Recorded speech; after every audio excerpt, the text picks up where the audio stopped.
was my eie versoek gewees. So ek kom al Namibië toe van 1978 af. En ja, julle sal nie weet nie. Dit is vir my so 'n voorreg om hier te wees. Ek wil vir Pastoor Boet en sy vroukie, so terloops, Pastoor Boet se vrou, haar ma, sy vrou se ma, sy het jare by my gemeente aanbid, en toe het sy, nadat haar man oorlede is, toe sy getrek, en sy bly nou in 'n ander dorp, in Heidelberg, maar het 'n wonderlike moeder hoor. Ek het daai vrou baie respek vir gehad, maar aan al die pastore hier so vanoggend, en almal van julle, en natuurlik is lekker om my vroukie by my te hê, en om my vriende, Kobus en sy vrou, by Visie Voorster het gekom, om te kyk het ek my gedra. Nou, maar Kobus in Ilana, hy is 'n sakeman, en hy travel baie oor die wêreld, en as hy geleentheid het, dan kuier hy altyd saam met my, waar ek gaan bedien, dan probeer hy altyd saam gaan, so, baie dankie julle. Vriende, vir almal van julle, wil ek net sê, hartlik welkom, en ek ken nou nie vir julle almal om te weet waar julle vandaan kom nie, en julle kom van omliggende dorpe, kan Tjumie, Otawie wees of plekke, maar van my kant af wil ek net sê, ek het die verste gekom. Ek kom al die pad uit die Kaap uit, so ek wil net sê, my vrou het al die pad saam met my gekom, en sy het vir my gesê, Raymond Lommat, ek gaan op een voorwaarde, jy ry nie soontoe, jy vlieg.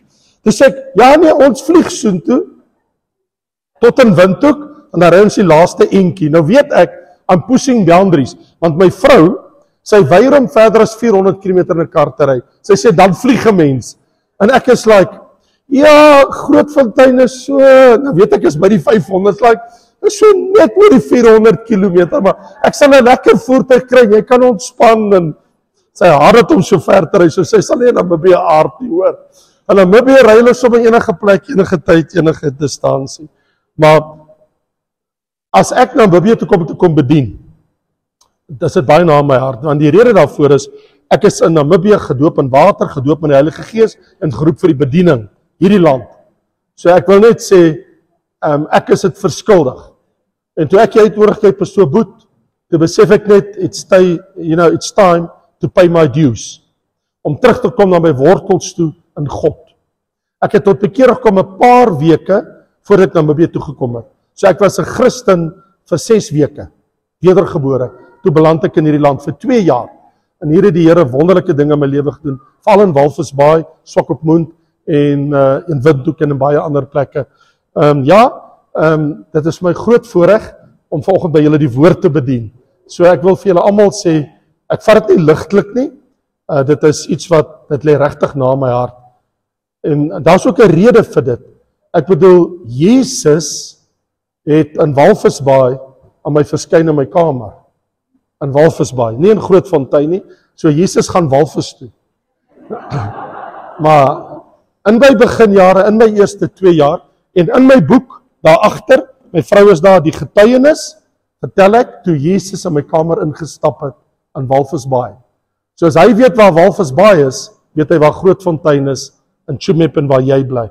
As jy dit wil weet, kry my boekie, en ook toe ek by die doderyk was, en hierdie boekie, ek het net 'n paar, ongelukkig kom met 'n vliegtuig, daar's net 'n paar, dis gewoonlik uitverkoop by my eerste diens, of tweede diens, ek wil maar net sê, as jy wil weet, wat dit was, en hoe dit gebeur het, en alles, hier's 18 van die verhale, wat die Here met my in my lewe gestap het, en dan wil ek net sê, Pastoor Boet, het vir my gesê, dat Johan, wat hier by my die bediening is, dat hulle, die mense vra, of ek my boek sal saambring, so ek het, hier's my boek, die nuutsteen op die mark, hoe om te navigeer deur die eindtyd. Ons het die eerste 3 dae toe op die mark kom, het ons 3000 verkoop in 3 dae. Toe sê hulle vir my, nee, dan is dit one of the best sellers. So sê ek, nee, jy noem dit 'n blitsverkoper. So as jy in 3 dae 3000 kan verkoop. Nou wil ek net sê, daar's 'n video met elke hoofstuk. Jy scan dit met jou foon, dan kan jy 10 minute video sien oor die hoofstuk. 360 vrae oor eindtyd profesie, wat ek na 42 jaar se Bybelstudie in een boek saamgestel het. So is 42 jaar se werk wat jy in een boek kry. So enigiets wat jy wil weet oor Bybelprofesie, dis alles daar. Help maar net jouself daar agter, en my vrou sal daar wees. Ek wil hierdie geleentheid gebruik vanmôre om net gou 'n aankondiging te doen, en dit is dat vanaand praat ek met jou om 6:00 oor die wegraping. En ek wil met jou praat, nie net oor die Bybelse bewyse van die wegraping nie, Maar ek wil ook met jou praat oor wat gaan nou binnekort op die aarde gebeur die oomblik wanneer die wegraping plaasvind. Hoe gaan dit lyk op planeet Aarde? Vanaand om 6:00 praat ek daaroor, oor die wegraping en oor die feit dat hoe dit gaan lyk. Môre aand om 6:00 en pastoor Boet het nou, ek het vir Johan gesê, hulle moet kyk of my laat weet, en hulle keuse was dat ek met julle praat oor my geestelike voorbereiding. Ander woorde, hoe kan ek weet ek is reg as die Here nou kom? Byvoorbeeld, is jy absoluut oortuig dat as die Here in die volgende 20 minute kom, weet jy dat jy sal saamgaan? Wel, as een wat oortuig is en ek is bly saam met hom. So as ten minste een. So dan moet julle kom, want dan moet julle almal môre aand kom luister. Ek sal pastoor Boet verskoon. So dis nou môre aand om 6:00. Aan ander woorde, wat kan ek doen om my voor te berei? Is daar iets wat die Here wil hê? En ek gaan net vir jou kom ek hieroor praat. En dan sluit ons op die hoogtepunt Dinsdag aand oor die anti-kris en die valse profeet se verskyning en die 666 en wat nou alles in die wêreld gaan gebeur, sal ons die laaste aand sal ek met jou hanteer. Ek wonder altyd wanneer mense my nooi om te kom praat oor eindtyd profesie. Dan wonder ek altyd of mense besef watter rol profesie in die Bybel speel. Kom ek vra jou die vraag. Hoeveel profesieë is in ons Bybel? En die antwoord is net oor die 1800. 1814, 1815 profesieë. Daai profesieë, hoeveel Bybelverse in my Bybel? As ek nou die 1800 plus profesieë nou lees, vers vir vers, woord vir woord, vers vir vers, hoofstuk vir hoofstuk, ek lees deur al die profesieë. Waarvan die grootste is die boek Openbaring. Excuse me as jy nie geweet het nie. Openbaring boek is 22 hoofstukke, waarvan ten minste 21, kan ek amper sê 19 van die 22 hoofstukke is uitsluitlik profesie. Hoeveel verse in jou Bybel is Bybelprofesie? Weet jy hoeveel? Oor die 8000. So, hierdie is 'n profetiese boek, ons Bybel. Wanneer ek die Bybel vat en ek gaan sien hoe God die wêreld bestuur en ons vertel hoe die toekoms gaan lyk, want dis wat die Here vir ons gedoen het. Profesie is mos is geskiedenis wat vooruit vertel is. So in profesie van die begin af, die eerste profesie was in Eden uitgespreek en is deur God uitgespreek. Uitgesê, Adam en Eva vir die slang, vir Satan, ek gaan eendag iemand stuur wat die kop van die slang kom verbrysel. So die eerste profesie sal in Genesis deur God uitgespreek. En as ons na al die profesieë gaan, so wat jy sien is van die begin af tot en met wanneer die nuwe hemel en die nuwe aarde kom, is profeties vir ons vooruit vertel. My vraag is, so hoeveel beslaan dit van my Bybel? 8000 verse. Hoeveel verse is in my Bybel? 32000. So hoeveel is profesie? 25% van jou hele Bybel is profesie. Now you tell me, jy stel nie belang dat ek met jou oor profesie moet praat nie. Wanneer iemand vir my sê, maar pastoor, is dit nou nodig om so te praat oor profesie? En ek is like, well, my Bybel is vol daarvan, 1/4 van my hele Bybel is profesie. Eintlik wat so wonderlik is van Bybelprofesie, en dit is dat God vertel my, voordat iets gebeur, wat gaan gebeur. Dit is wat dit is. So, vriende, van my kant af, ek wil net sê, ek is baie dankbaar. As ek vorentoe kom, pastoor het my gewaarsku, het gesê, luister, jy moet jou gedra by hierdie kansel, want alles is los. Ons is nog, dis nuwe, baie geluk wil ek net sê, met die nuwe kompleks, waarmee julle besig is, die saal en al die goedjies. Ek wil, vir my is dit iets, dat jy kom te sê, wow, good job. Maar so wat die kansel betref, het laat my dink aan die pastoor wat genooi was om te kom preek, toe preek hy oor die eindtyd. Maar hy raak so warm, en hy slaan so op die kansel, en toe hy so gaan, en voor in die kerk het ou tannie in die slaap geraak. En soos wat hy so die lig gaan, val hy met sy kop so op haar skoot, en hy sê, my suster, ek is so jammer. En sy sê, nee pastoor, jy het my 3 keer gewaarsku, jy kom, ek moes opgestaan het. Hy het gepreek, die Here sê ek kom. So, ek wil net sê, as ek sê ek kom, skuif asseblief een stoel agtertoe. Maak spasie. Vriende, daar's 'n hongersnood vir God se woord. Dit staan ook in Amos 8. Die Here sê, daar kom daar, maar daar gaan 'n hongersnood wees. Nie vir kos vir jou maag nie. 'n hongersnood vir God se woord. Want predikers berei nie meer die woord voor nie. God se woord het 'n maarte. Baie hou hulle besig met baie dinge, behalwe God se woord. Mense ly honger. Here sê ek sal 'n hongersnood stuur na my woord. My gebed is dat die Here in hierdie volgende 4 samekomste van ons daai honger in jou gaan stil deur sy woord. Dat jy gaan eet van die brood van die lewe. So vriende, wat vandag betref en die boodskap wat ek vandag met jou oor wil praat, gaan oor eindtyd gebeur. Ek bedoel die hele reeks handel oor eindtyd. En die vraag natuurlik is daar onomstootlike bewys dat ons in die eindtyd leef, of is ons besig met thumbsucking? Is dit wensdenkery? Is dit regtig so dat die koms van die Here is op hande? En mense sal vir my sê, hoe lank preek jy al? Sê, ek preek al 46 jaar, vandat die Here my siel gered het, daai eerste maand in Walvisbaai, het ek al begin preek. En nou is die vraag, en hoe lang preek jy al oor die eindtyd? Ek sê nie, ek praat al 46 jaar oor die eindtyd. Wel, so die eindtyd het nie gekom nie, want ek het vir julle nuus. Noag is beter as ek. Hy het al 100 jaar gepreek en toe kom die eindtyd. So ek het nog net 54 jaar om te gaan. Dan is my 100 jaar ook vol. Noag het vir 100 jaar gepreek en die mense het nie geluister nie. Ek wil vir jou sê, ons lewe in die skaduwee van Noag. Ons leef in die eindtyd. Glo vir my, omdat ons die eindtyd betref, want ek gaan dit nou vir jou wys. So is daar onweerlegbare skrifbewyse dat ons in die eindtyd leef. En dan voordat ek met jou die Nuwe Testament lees, wil ek vir jou net een vers voorhou. Jy kan sommer net luister, en dan gaan ek jou vat na Matteus 24 toe. Maar luister net na hierdie woord in Daniël 12 vers 10, en dan gaan ons na Matteus 24. Die engel sê vir Daniël, baie sal gereinig en gesuiwer en gelouter word, maar die goddelose sal goddeloos handel. En geen een van die goddelose mense sal verstaan nie. Maar die verstandiges sal verstaan. Jy het dit gehoor? Die mense daar buitekant, wat God nie ken nie, sal nie weet wat in die wêreld aangaan. En ek wil nou vir jou sê, mense is blind. Hulle ken nie die Bybel nie. Die Verenigde Nasies, United Nations, hulle ken nie die Bybel nie. Putin ken nie die Bybel nie. Xi van China ken nie die Bybel nie. Erdogan van Turkye, hy ken nie die Bybel nie. Luister wat ek sê. Die mense ken nie God se woord nie.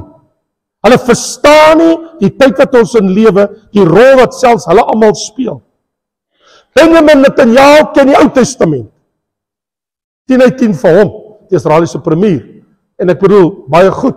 En ek het baie respek vir hom. Van alle leiers in die hele wêreld, ek vir hom die meeste respek. Donald Trump se skoonseun is 'n Jood, fine. So, hy wil graag hê dit moet goed gaan met die Jode. Ek bedoel, 'n Jood is getroud met sy dogter. So sy kleinkinders is half Jood en half Amerikaans. So, fine for you. Well, so, dit is goeie bloed om te hê. My vrou het ver langs 'n Askenazi Jood in haar familie. Weet nie waar hy daar beland het nie, maar dis ook ver terug. Daar het ook iets gebeur somewhere, iemand het iemand getrou. Maar dit nou daar gelaat. Die verstandiges sal verstaan. Why don't you understand? Het jy nie tyd gemaak nie? Het jy nie tyd in die profetiese skrifte spandeer nie? Jy is veronderstel om te weet. Jy is veronderstel om dit met jou vriende en familie te deel. Maar hoe kan jy dit doen as jy nie weet nie? Dis kom ek het materiaal hier, wat jou meer as genoeg kan help, en dis hoekom die pastoor ons nooi, om praat met ons mense, omdat ek 46 jaar die profetiese skrifte bestudeer, vandat die Here my siel gered het, toe ek in Walvisbaai kom, en ek sê vir my ma, stuur vir my 'n Bybel, toe sê my kind, ek dog jy gaan oorlog toe, wat wil jy met 'n Bybel maak?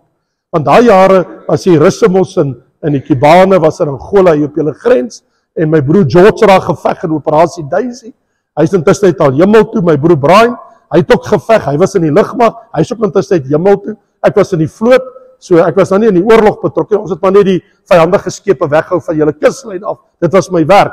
So ek is opgelei as een van die eerste Marines in Suid-Afrika op 'n land en see oorlog.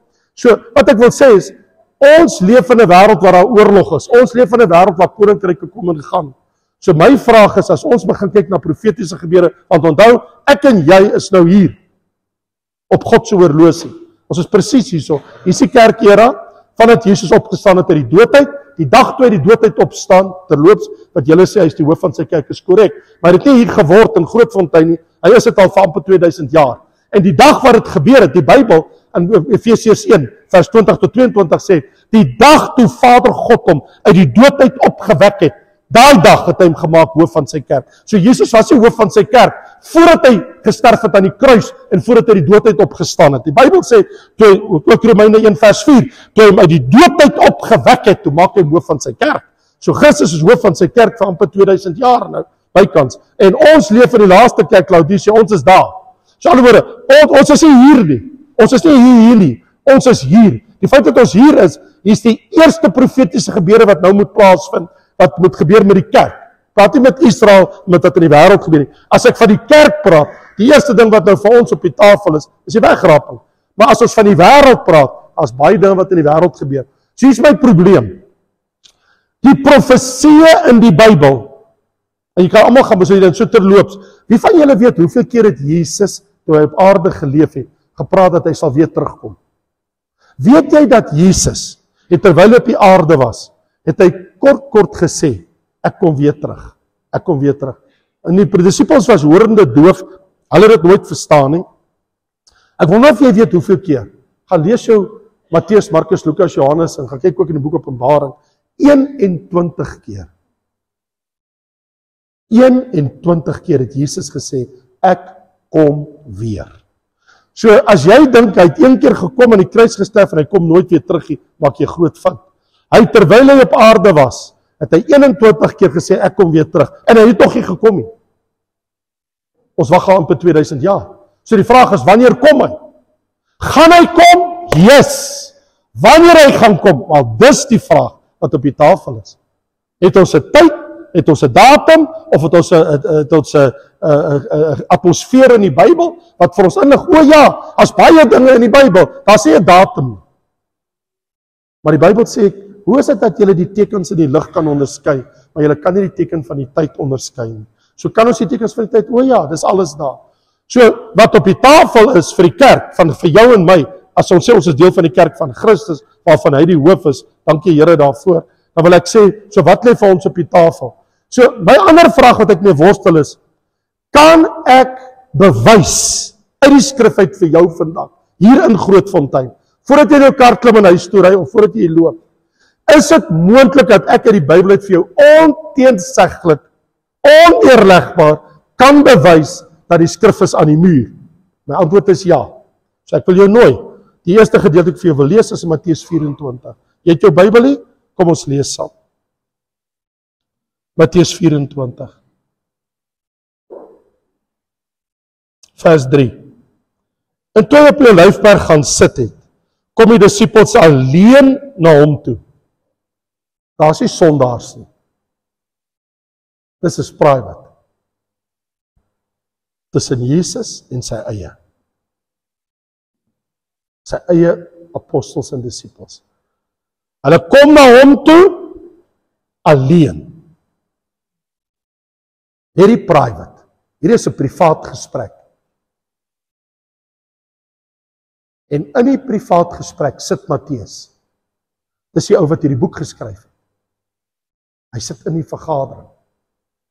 En hulle vra vir hom die vraag. Vertel ons, wanneer sal hierdie dinge wees en wat is die teken van u koms, dat u weer sal terugkom, en van die volëinding van die wêreld? Sal u vir ons vertel, nie vir die mense daar buite nie, maar vir ons, sy disippels. Sal u vir ons vertel, wanneer gaan die wêreld eindig? Wanneer gaan u weer kom? En wat is die volëinding van die wêreld? 3 vrae. 3 vrae. Vraag 1, wanneer sal die dinge wees? Vraag 2, wat is die teken van die koms? Vraag 3, en van die volëinding van die wêreld. Kom ons bid saam. Vader, ons bid dat die gees van heerlikheid van Christus op elkeen van ons sal rus. Ons bid, Vader, dat die gees van wysheid, die gees van insig, die Heilige Gees, ons harte sal verlig nou, met begrip en verstand. Soos wat die engel vir Daniël van ouds gesê het, 600 jaar voor Christus verskyn het. Toe sê die engel vir hom, die verstandiges, hulle sal die dinge van die eindtyd eendag verstaan. Toe Daniël sê, maar hoe sal al die dinge wees? Hoe gaan dit lyk? En die volëinding van al die dinge. En hy sê die verstandiges sal verstaan. Here, ek bid dat u Gees ons verstand nou oopmaak en ons hart om die skrifte te verstaan. Soos wat gebeur het op die pad van Emmaus, tussen Bethlehem, tussen Jerusalem en Emmaus, op daardie pad. Here, het u hulle verstand geopen om die skrifte te verstaan. Hulle sê, was ons harte nie brandend in ons terwyl hy gespreek het. Here, steek ons hart vandag aan die brand vir hierdie saak. Ons bid dit in Jesus naam. Amen. So, wanneer sal hierdie dinge wees? En natuurlik, as jy die antwoorde wil hê, keep on reading. Okay? So dadelik sê Jesus, en hy antwoord hulle en sê, pas op, dat niemand julle mislei nie. Dis hoe hy begin. Sy eerste woorde is, moenie dat iemand julle mislei nie. Moenie begin speel met datums en alles. En in sy profetiese rede kom hy vers 36, selfde hoofstuk. Hy sê, maar van die dag en die uur weet niemand nie, net die engele in die hemel, net my Vader alleen. Nie is die engele wat in die hemel is weet nie. Hy sê, wat die dag betref, wat die uur betref, julle wil weet, wanneer kom ek weer terug? En hoe gaan dit lyk in die volëinding? Hy sê, wat die dag en die uur betref, sal julle nie weet nie. Hy sê, maar wat ek vir julle kan sê is, soos in die dae van Noag, voor die sondvloed gekom het, as daai dae kom, dan wil julle weet. Soos in die dae van Lot, sal hy op 'n ander plek later sê. En toe vertel hy oor die 10 maagde, wie's gereed en nie. So, vriende, hy het baie te sê gehad, baie antwoorde gegee, 'n hele relaas, 'n hele Olyfbergrede, 2 hoofstukke, en jy kan dit gaan optel in Markus, en jy kan dit gaan optel in die boek Lukas, ander gedeeltes wat Jesus het uitlê, wonderlike plekke in die skrif. So, wat aangrypend is, wat hy ook so terloop sê, toe hulle vra oor u koms, nou, hulle het niks geweet van die wegraping nie, vir die kerk. Die kerk was nog 'n verborgenheid. Al wat hulle gehad het, was net 'n profesie in Matteus 16. O, jy's Petrus, en op hierdie rots sal ek my gemeente bou. Was dit 'n profesie? Was nie 'n kerk nie. Daar was nie 'n kerk in die tyd van Jesus nie. Mense het sinagoge toe gegaan. Nie kerk toe gegaan nie, was nie 'n kerk nie. Christus is die hoof van die kerk. Daar het nie 'n kerk bestaan voor die Christus gaan in die Ou Testament nie. Was die volk Israel. Maar was nie 'n kerk nie. Eers toe Christus uit die dood uit opstaan, toe die kerk sou ontstaan, want hy is die hoof van die kerk. En word ons volgens 1 Korintiërs 12 almal gedoop deur die Heilige Gees in die liggaam van Corpus Christi, in die liggaam van Christus, is wat dit beteken. So nou hier is die vraag. So hulle verstaan was, wanneer sal u weer terugkom? Dis Jode, en dat net Jode voor Jesus gesit, nie heidene nie. Daar was nie 'n Chinees, 'n Suid-Afrikaner, 'n Amerikaner nie. Daar was net Jode. En die Jode wat voor hom gesit het, wat sy eie disippels was, hulle vra vir hom, wanneer gaan u dan nou weer terugkom as u weggaan? En sy antwoorde wat hy gegee het, is wonderlik. En dit, soos byvoorbeeld in vers 15, wanneer die gruwel van die verwoesting, waarvan gespreek is die profeet Daniël staan in die heiligdom, dat hy wat lees oplê. So wat Jesus sê, want daar was 'n tempel, maar nou is hier 'n probleem, in 70 na Christus, 40 jaar, nadat Jesus uit die dood uit opgestaan het, is die tempel verwoes.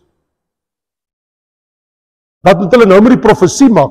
Die profesie, hier profeteer Jesus. Hy sê, wanneer die gruwel van die verwoesting, waarvan gespreek die profeet Daniël 9:27, praat van wanneer die antichrist kom.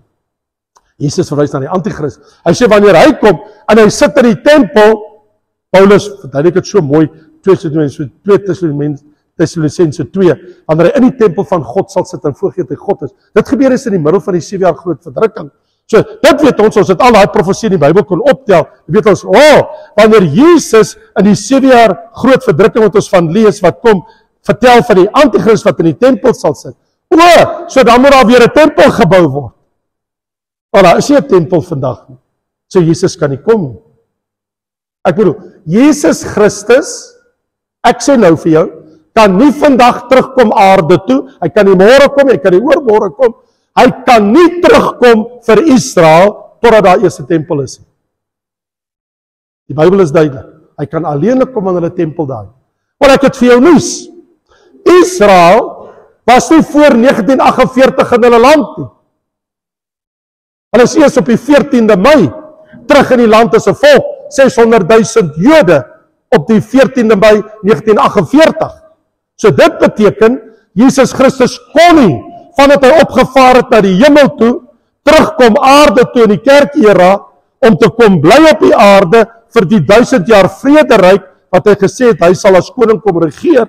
So hy kan nie kom om as koning te regeer, as Israel nie in Israel in hulle land is nie. Hallo? Daar kan nie 'n wederkoms van Christus wees sonder Jode in Israel.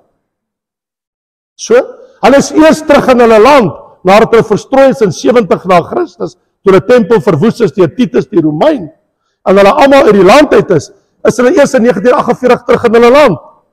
Nou, sê die Bybel iets daaroor in die Ou Testament, oor hierdie dinge wat moet gebeur? O ja, absoluut. As jy jou Bybel het, kom ek help jou reg, wil jy saam met my kyk, Jesaja 11, hier staan dit, kan jy glo, wat staan in vers 11 en 12, kan ek dit vir jou lees? En in die dag, sê die profeet Jesaja, sal die Here vir die tweede keer sy hand uitsteek, om sy volk uit ballingskap uit terug te bring en oor die wêreld. Hoekom sê die tweede keer? Jy moet lees wat sê die profesie. In die dag sal die Here weer vir die tweede keer sy hand uitstrek en die oorblysel van sy volk los te koop uit Assirië, Egipte, Patros, Kus, Elam, Sinai, Ramat. Nou as jy op die wêreldkaart gaan kyk, waar al die lande is, dis Iran, Irak, Mesopotamië, dit is Persië, tot teen die Persiese golf, 'n deel van Saudi-Arabië, al die lande in daai kol, Syrië, Iran, Irak, al die lande, wanneer die Jode sal terugkom van, en dan ook uit Noord-Afrika uit, wanneer hy praat van Kus, so Elam is Iran, Persië, die ou Persië vandag, en Kus, dis Noord-Afrika, so die Here sê uit Noord-Afrika, uit Europese lande, uit die middels van oral sal ek my volk terugbring, vir die tweede keer sal ek my hand uitsteek en hulle terugbring, ook uit die kuslande van die see, en hy sal sy banier aanhef, en vir die nasies, by mekaar laat kom die seuns van Israel wat verdryf is, al die nasies van die wêreld, hulle versamel wat verstrooi is uit die 4 hoeke van die aarde. So daar's 'n profesie wat sy doen in die tweede keer. Hoekom die eerste keer? Die eerste keer het ons gebeur toe Babylon, Medo-Persië, toe Nebukadneser, toe hy dood is, en in Griekeland neem oor, en daar Griekeland, sien ons eers Medo-Persië, en toe Griekeland, en toe die Romeinse Ryk, maar iets baie interessant het gebeur, toe die Perse oorneem, na Nebukadneser, toe het Kores die Pers gesê, julle Israelies, julle Jode, julle kan almal terug gaan na julle land toe. So hier staan, ek sal hulle tweede keer terugbring. Want hulle moes terugkom na hulle land toe, sodat Jesus kon verskyn vir die eerste keer. As die Jode nie in Israel was daar nie 'n Golgotha berg Moria, 'n kruisiging van Christus nie, in Jerusalem. Dat het nooit gebeur nie. Op die berg Moria, waar Abraham vir Isak geoffer het, is Golgotha's heuwel. So Jesus het daar gesterf. Abraham het God gehelp, deurdat God gee vir hom 'n ram, jy hoef nie jou seun dood te maak, God se seun het daar vir ons gesterf. So, hulle moes die eerste keer terug, om die profesie sê, ek bring hulle 2 keer terug. So die eerste keer het die Here teruggebring, en toe al die volk terug is in hulle land, het Jesus verskyn op die Olyfberg, hy het in Jerusalem verskyn, hulle het hom gekruisig, en toe die tempel is vernietig, hulle is oor die hele aarde. Maar die profesie hou nie daarop nie. Verbasing. Kyk wat sê Hosea oor daai profesie. Hoofstuk 3 vers 4 en 5. En die kinders van Israel sal 'n lang tyd bly, sonder 'n koning, sonder 'n vors, sonder slagoffer, sonder klippilare, sonder efod en huisgode, sonder offers. Dit beteken sonder 'n tempel. 'n Tempel is daar vir offers. Hulle gaan vir 'n lang tyd, sê Hosea, sonder offers wees. Daarna sal die kinders van Israel hulle bekeer, hulle sal terugkom en met sittering aankom na die Here en sy goedheid in die laaste van die dae. Daar staan dit in jou Bybel. So wanneer hulle nou terugkom, sal dit wees in die laaste van die dae. Daar het jy dit. So, daai tweede keer wat hulle terugkeer, sal wees in die laaste van die dae. Dis nie al nie.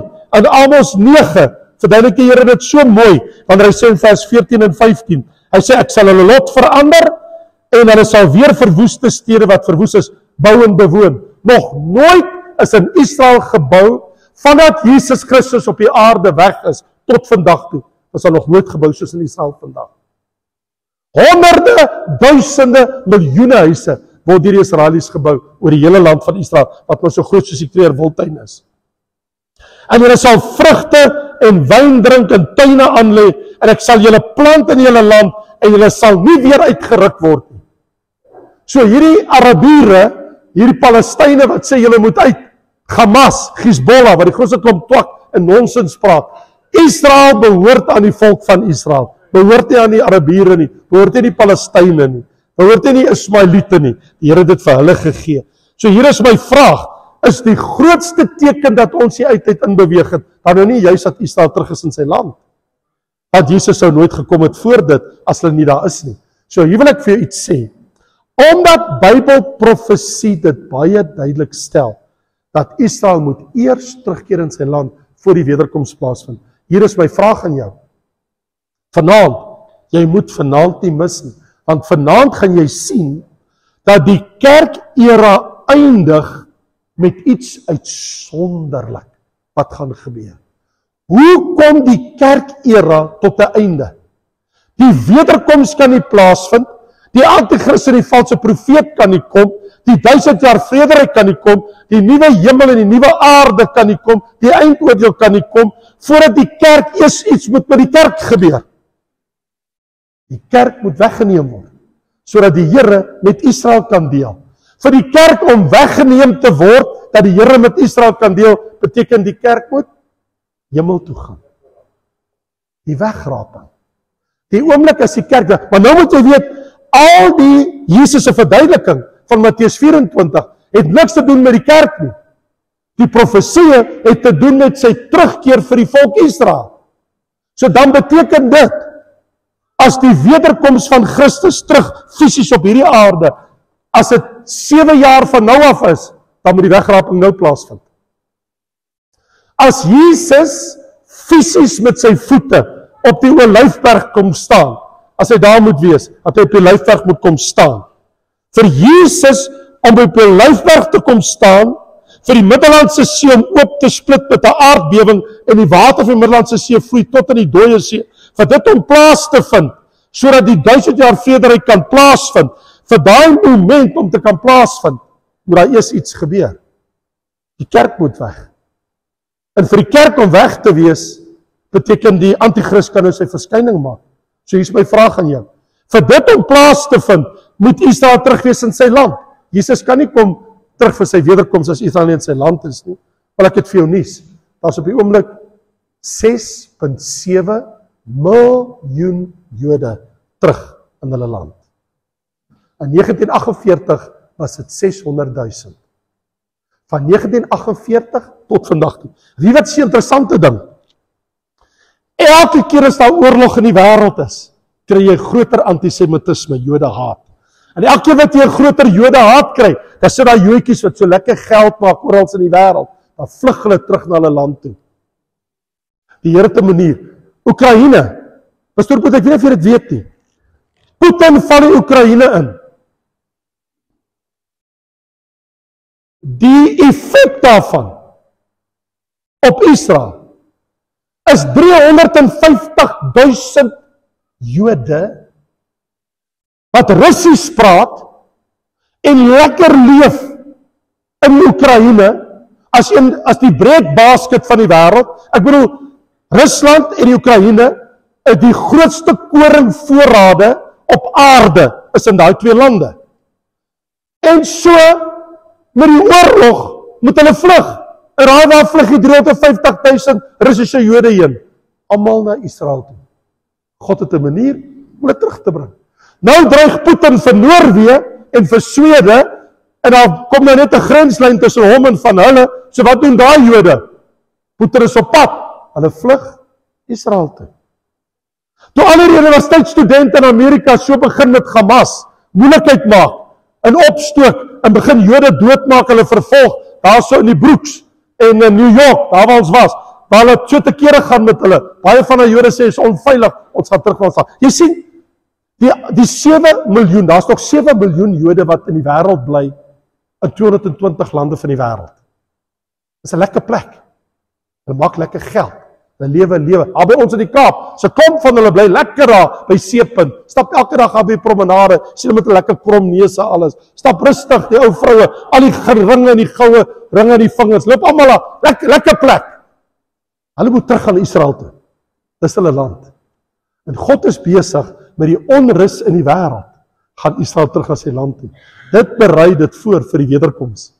Want sonder Israel in sy land, kan Jesus nie terugkeer nie. So ek wil net sê, ons kan nou baie jammer voel vir die oorloë, en sê kyk wat gebeur hier, en kyk wat gebeur daar, maar niemand weet agter die skerms, is God besig om nasies, volk en taal te posisioneer. En ek wat die skrifte ken, ek kan dit duidelik voor my oë sien, omdat ek nou profesie ken, en ek bedoel al soveel jare met dit werk, kan ek voor my oë sien, hoe speel al hierdie goedes af. Toe Crimea ingeval is, het duisende Jode van Crimea, die afgelope 18 jaar, teruggevlug Israel toe. So ek wil net sê, as jy na ons wêreld gaan kyk, so jy vra vir my, en onthou, in Lukas 21 vers 24 sê Jesus, en dit is die teks sê, en hulle sal deur die swaard as krygsgevangenes neem, en gaan na al die nasies toe. En Jerusalem sal vertrap word deur die nasies, totdat die tye van die nasies vervul is. En ek en jy kom aan die einde van die tye van die nasies. Aan die einde van die tye van die nasies gaan beteken dat ook die kerk hier aan die Sieberg verdrukking kom tot 'n einde, sodat Jesus kan terugkeer. Nou vriende, die dinge wat ek vir jou sê, is in die Bybel. Die dinge wat ek vir jou uitlê, is in die skrif. So, nou, ek het nie die Bybel geskryf nie, ek kan nie die Bybel verander nie. As God vir my sê, dat daar sal 'n tempel kom, dan beteken dat 'n tempel gebou word. So ek het die voorlaaste keer toe ek in Israel was, het ek gaan kyk in Jerusalem, toe sien ek die silwer trompette, wat die Jode klaargemaak het.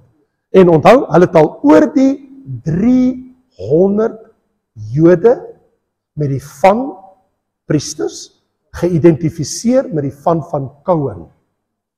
So die Jode by die van Cohen is 'n baie elite groep. Want onthou, uit die Levitiese stam uit, is die huis van Aaron, een man.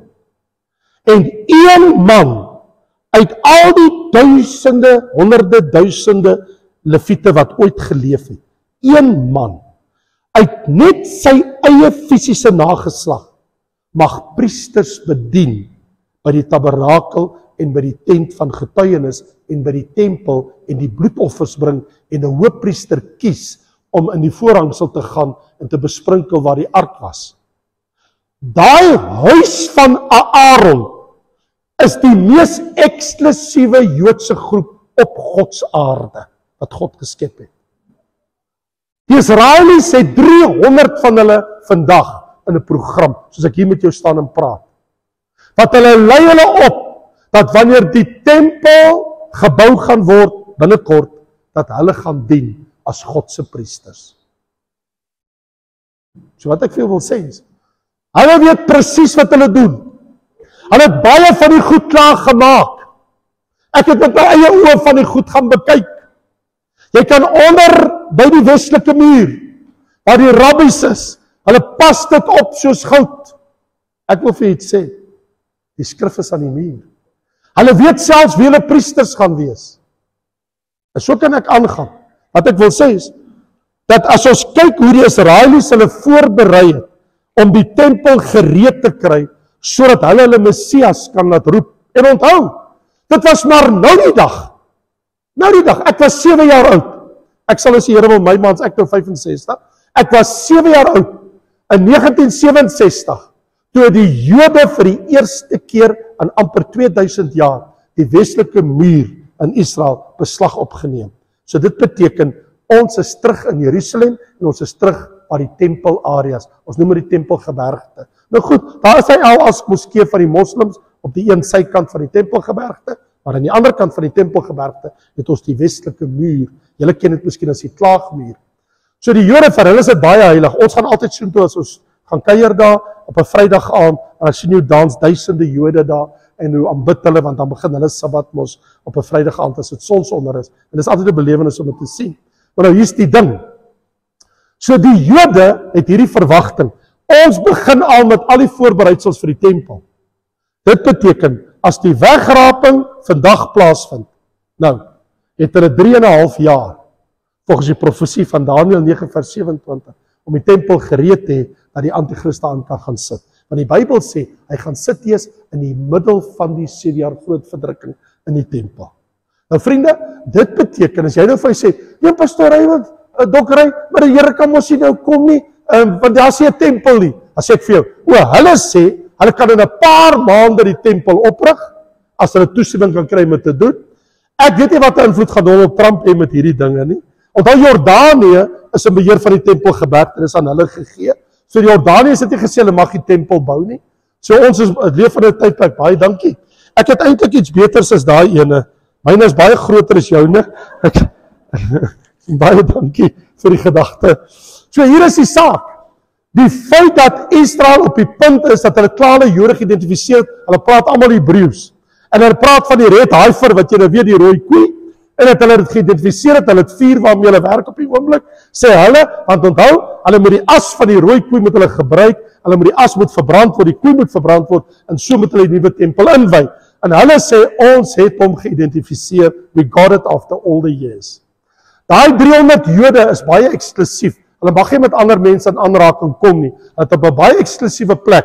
Hulle ma en pa almal het afgeteken en seker gemaak hulle gaan deur 'n baie streng program wat hulle opgelei word in al die wette van tempelbediening. So hulle het klaar manne gereed. Nou vriende, die feit dat die Israelies dit doen, sê vir my, die skrif is aan die muur. Hulle het hierdie verwagting dat hulle Messias gaan binnekort kom. Natuurlik die ander ding wat vir ons aangrypend is as dit kom by die eindtyd. As jy kom by Openbaring 13, Openbaring 13 sê, dat wanneer die antichrist verskyn, sal almal hom sien in die hele wêreld. So is my probleem. Hoe kan die hele wêreld die antichrist sien, as daar nie tegnologie is om hom te sien nie? Nou, 50 jaar gelede was dit totaal onmoontlik. 50 jaar terug, omdat die Jode nou al meer as 70 jaar terug is in 'n land, en die Here Jesus sou die wegraping laat plaasvind het, en hy sou dan teruggekeer het vir sy wederkoms, wat dan beteken 7 jaar na die wegraping, in die tydperk 75 tot 50 jaar gelede, as dit uitgespeel het in daai periode, sal baie Bybelprofesie nie kan vervul word wat in jou Bybel staan nie. Vir die eenvoudige rede, die tegnologie was nie daar nie. Maar die Bybel sê, as die antichrist verskyn, sal die hele wêreld hom sien. Ons met die slimfone, jy kan alles sien. As daar vandag 'n atoombom in Israel val, hoe lank gaan dit vat voordat jy dit sien? Sekondes. As jy jou foon aansit, sal dit breaking news wees. As daar nou 'n atoombom in New York val, wanneer sal jy dit weet? Voordat jy nog by die huis kom. Sal dit al op jou foon wees. Jy sal dit sien. Tegnologie is daar. Hoeveel slimfone is daar in die wêreld op die oomblik? 'n Slimfoon is Android of 'n iPhone, wat jy die icons wat jy op kan tap, dat jy kan prentjies sien. Hoeveel is daar in die wêreld op die oomblik? 5.2 biljoen. Biljoen! Hoeveel mense is op aarde? Oor die 8 biljoen. Televisie. media netwerke, iPads, computers, selfone, tegnologie. Wat sal gebeur as daar vandag in die wêreld iets groots gebeur wat die hele aarde raak? Almal op aarde, bykans alle mense, gaan dit binne minute, ure, dieselfde dag weet. Tegnologie. In ander woorde, as die wegraping vandag plaasvind en ons is weg, oor letterlik weke of maande gaan die anti-kris op die wêreldtoneel sy verskyning maak.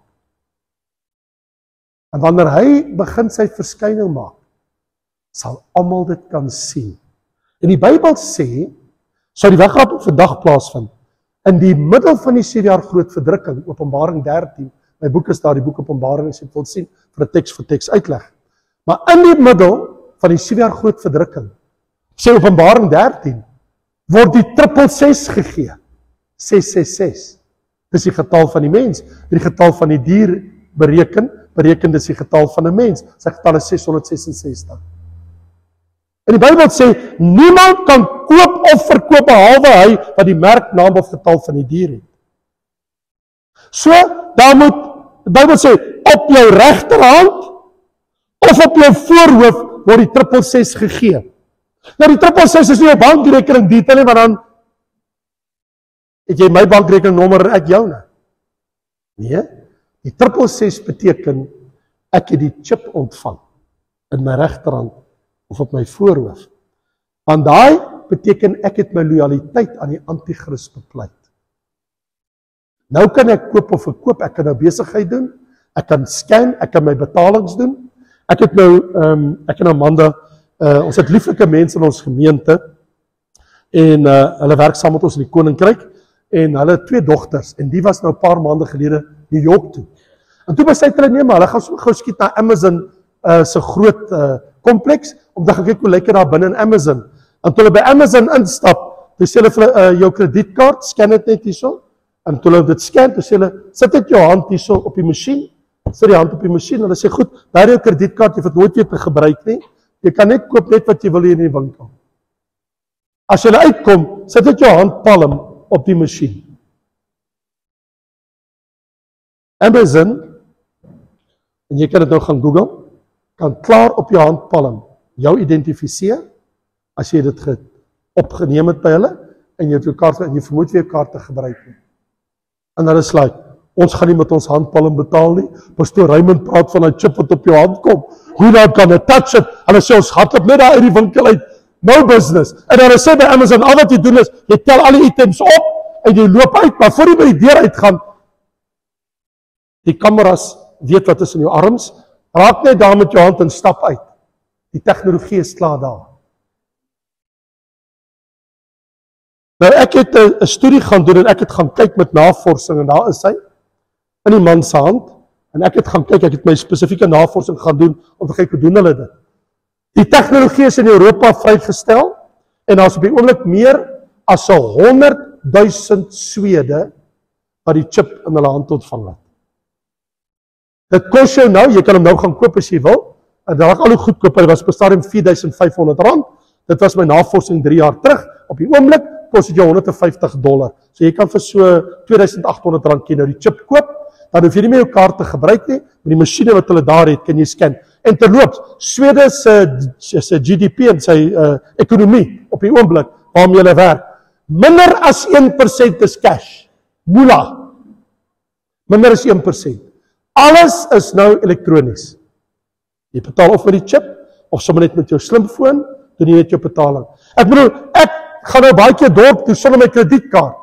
Maar dit is interessant, eers was dit geld, as jy terloops, die eerste land in Europa, wat ooit geld gebruik het, was die land Swede. En Swede werk nie meer met geld nie. Jy werk amper nie eens meer met geld nie, want jy loop nou met die kaart in jou sak rond. Want die chip is op jou kaart. Al wat ons moet doen is, kom ons kry die chip. As ek nou my kredietkaart uit my sak uithaal, en ek laat lê my kredietkaart hier op my hand, so, ek hou my hand so, en ek sit my kredietkaart so neer. Hier is my kredietkaart. Ek sit hom op my hand.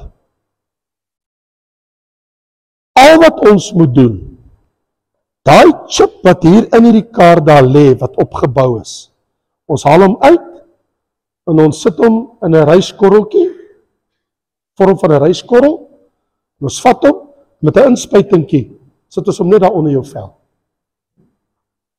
Geen kredietkaart meer, niemand kan jou kaart kloun of steel nie. Problem solve. Wie het 'n probleem daarmee? Jy het nie meer geld nodig nie. Jy loop nie meer met 'n chequeboek nie. Jy loop nie met 'n kredietkaart nie. Jy het niks nodig nie. There you go. En al wat jy doen is, as jy by die winkel se deur uitstap, maak dit so tjik tjik en die geld gaan vir jou rekening af. Dan wonder ek, en as jy by jou voorhoof is en die skelm, het jy gesien hoe gaan skelm met checkersakkies by 'n tellermasjien kom haal hy ou se hand uit.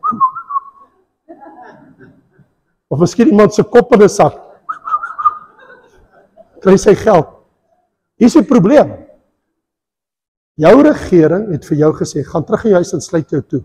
Jy gaan nie vir jou plaas in jou grond af nie. COVID is hier and you go nowhere. Moet ons maar luister. Wat goed as jou regering sê, geen kontant meer nie. Ons werk net met die kaart en van die kaart af, ons werk net met die chip. Wat gaan jy dan maak? Nou, as dit in die groot verdrukking geïmplementeer word, is dit omdat ek met die realiteit pleit aan die anti-kris.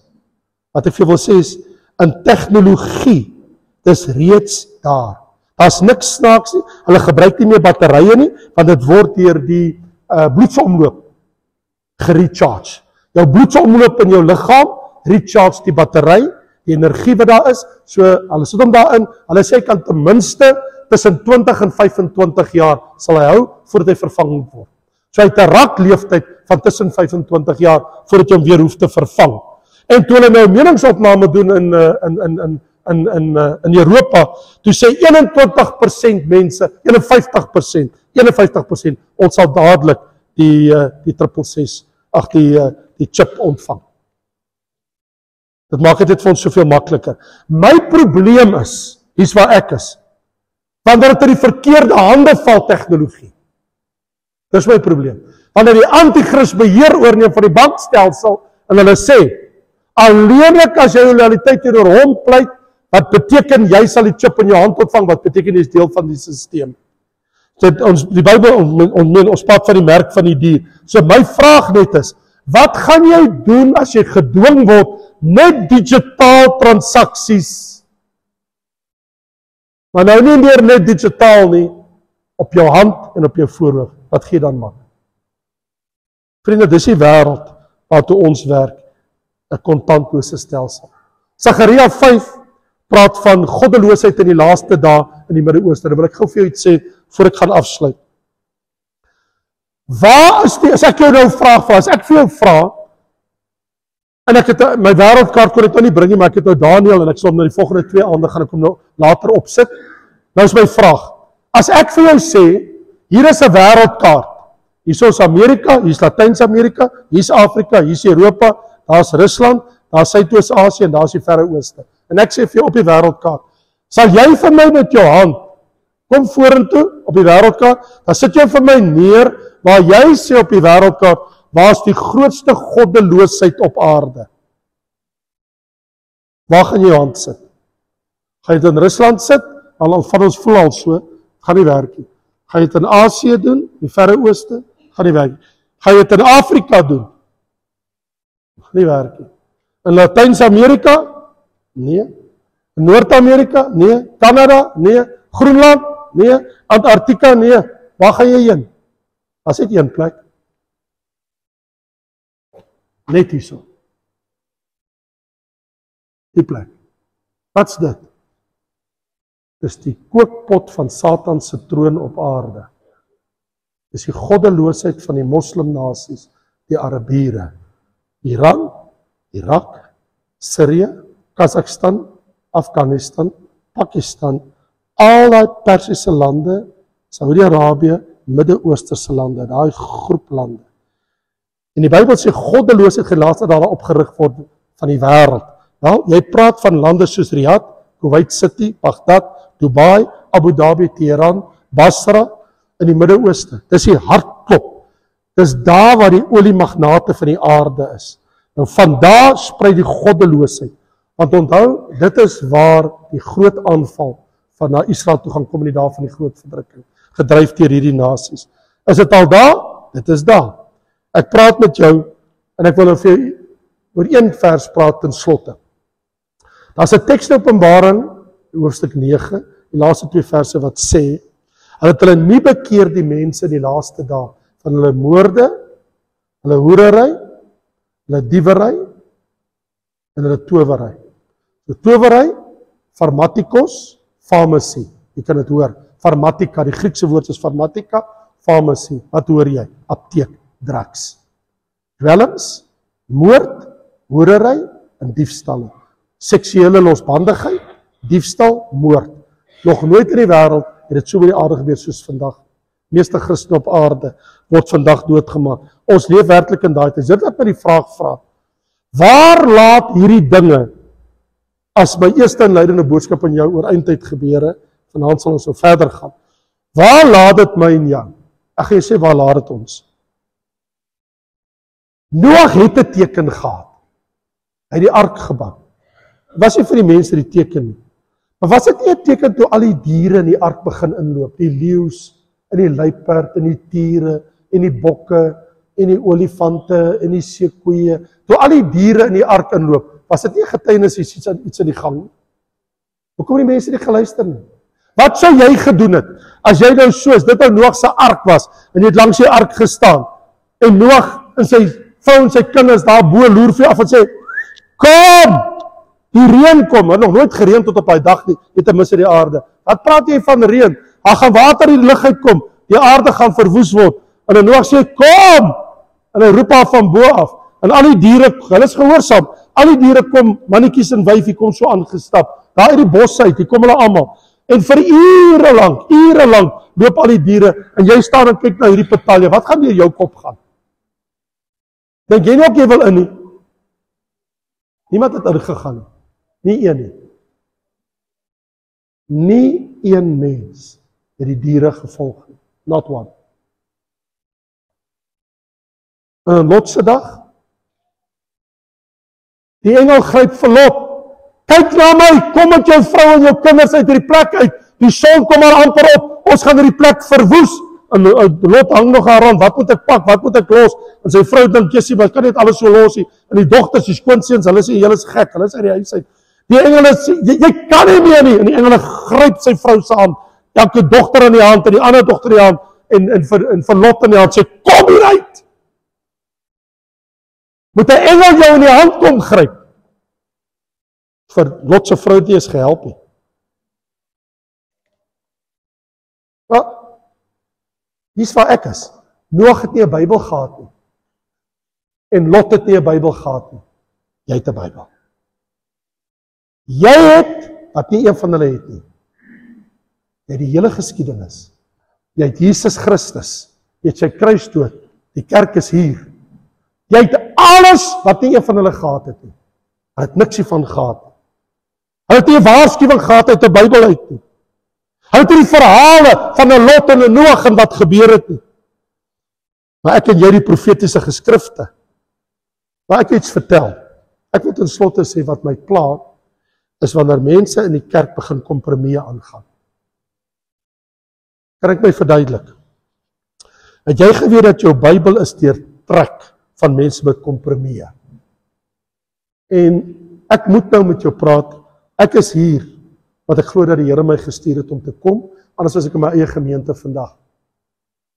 Die rede hoekom ek hier is, ek het 'n absolute oortuiging dat God wou gehad dat ek moes kom. Anders was ek nie hier nie. Ek kry baie uitnodigings en ek sê vir die meeste nee. Daar's 'n rede hoekom ek hier kan kom. Ek het nie die tyd nie. Maar ek is hier, maar ek moet vandag vir jou iets sê. Jy moet oppas vir jou geestelike lewe. You have to be very, very careful. Adam het 'n kompromie aangegaan, jy het te eet van daai vrug. Hy het die paradys verloor, die tuin van Eden. Sarah het 'n kompromie aangegaan, nie gewag vir God nie. Sê van man, gaan slaap by my byvrou Hagar. En ons het vrede in die Midde-Ooste verloor tot vandag toe. Esau het 'n kompromie aangegaan vir 1 bord kos, 'n pot lensiesop en 'n stuk brood en sy eersgeboortereg verloor. Dit het God se naam vir ewig verander. 'n Man se besluit oor 1 bord kos het God se naam vir ewig verander. I'll tell you why. Die Bybel sê, die God van Abraham, Isak en Esau, supposed to be. Esau was die eersgeborene. Toe verkoop hy dit. En vir 1 maaltyd verkoop hy sy geestelike lewe. En die Bybel sê, nou is God, die God van Abraham, Isak en Jakob. Dit sou nie so in die Bybel gewees het. Vir ewig. 'n Mens se besluit wat 'n impak op God in die hemel het, vir ewig. Kompromie. Aaron het 'n kompromie aangegaan met sy oortuigings en het beloofde land verloor, het nooit ingegaan nie. Samson het 'n kompromie aangegaan. Hy het die Assiriërs belofte verbreek. Hy het sy hare verloor, sy krag verloor, sy oë verloor en hy het sy lewe verloor. Salomo het 'n kompromie aangegaan met al die heidense vroue en sy koninkryk is verdeel. Anania en Safira het gelieg oor geld wat hulle gemaak het en dat die kerk toe gebring het onder valse voorwendsel, hulle het hulle lewe verloor. Judas Iskariot het vir 30 silwerstukke ons Here Jesus verloon vir 'n kruisdood en hy het die ewige lewe verloor en sy siel is verkoop vir die hel. Pas vir kompromieë. My vraag is, brand jou hart vir Jesus? En ek wil sluit met, ek weet nie ooit gehoor het nie, maar vir my, ek dink baie Christene se optrede is soos die aapie wat ontsnap het uit die dieretuin. Hy kom los, iets het gebeur, die deur was oop, en hy is uit die dieretuin en hy is oor die muur. En toe hy daar af is, maar dit was 'n bitterkoue sneeuwdag. Toe sê hy, maar daar's 'n huis. En hy hop deur die boom op die huis se dak en hy sien daar's 'n luik. En toe hy so deur die luik kyk, toe sien hy, wow, daar's so lekker warm kaggelvuur. En buite lê die sneeu en word al hoe dikker. En hy dog, en hy's daar in die luik in en hy gaan sit so lekker met sy 2 kloutjies, sy 2 potjies, sit hy so die aapie op die stoel reg voor die kaggelvuur. Heerlik sit hy daar voor die warm kaggelvuur. Uitgestrek, te lekker. Ure later, toe kom die huismense daar aan, en toe kry hy die morsdood aapie wat daar sit. Doodgevries. Want die vuurherd was toe net 'n pragtige skildery. Was net 'n mooi prentjie. Van 'n kaggelvuur, van 'n heerlike warm kaggel. Vriende, mag die Here ons help in ons gemeentes, dat hier maar net geverfde vure is, geverfde skerms, geen emosie, geen vuur, geen passie vir Jesus. Mag God ons help. Jy kan nie nou die kerk toe kom op 'n Sondag en jy kom sit voor 'n kaggelvuur wat net 'n skildery is.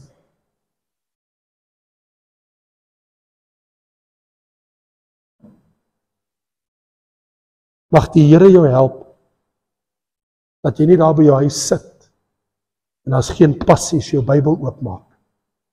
Daar's geen vuur. Stoot. My gebed is, pastoor, dat hierdie gemeente en julle vriende en julle gaste wat almal vandag hier is, dat die Here gee dat sy woord 'n vuur in my hart aan die brand steek. Die Here sê, is my woord nie soos 'n vuur en soos 'n hamer. My begeerte vir jou is Here, dat die vuur van God in my hart sal brand. Wanneer ek hierdie profetiese woord oopmaak en ek begin lees, dat dit my hart aan die brand. Weet jy, die skrywer van Lukas 21 sê, waak en bid, sodat julle waardig geag mag word. Kan ons hoofde buig gaan bid ons saam? Here, u woord sê, waak en bid, sodat julle waardig geag mag word om die dinge wat kom te ontvlug en voor die seun van die mens te staan. Waak en bid oor jou geestelike lewe. Dierbare Here, daai gesprek met die Emmausgangers, was ons harte nie brand in ons terwyl hy gepraat het. Here, terwyl ons na u woord geluister het, het dit nie 'n vuur in my hart aan die brand gesteek, om weer terug te keer na die woord, en te gaan lees wat God vir my wil sê, want hierdie woord lewe, dit lewe, vanmôre ons gesê, Jesus lewe, maar ons wil ook sê, hierdie woord lewe, Here, dat dit lewe in my hart, in die naam van Jesus.